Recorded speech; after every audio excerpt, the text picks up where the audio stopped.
que tiene un buen flow. No es un show, es una fiesta en un avión. Peleando con King Kong, Gangster, Tito Calderón.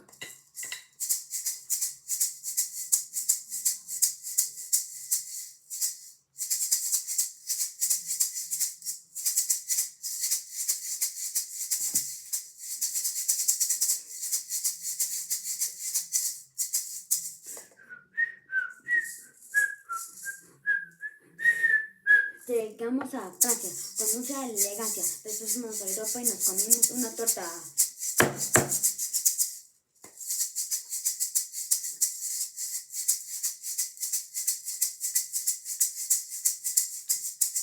Después fuimos a casa a comer bandeja paisa. Después fuimos a fiesta en una avioneta.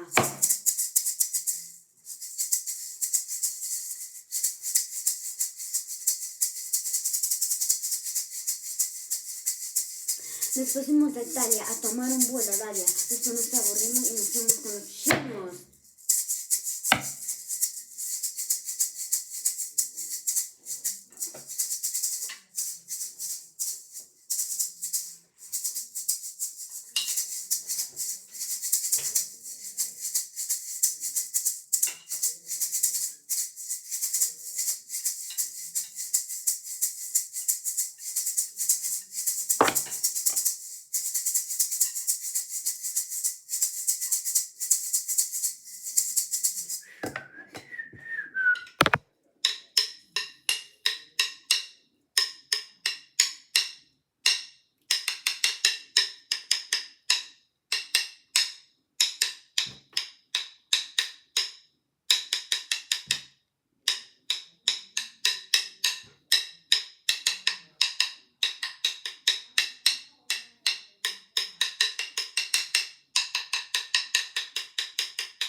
Al rap del avión remix.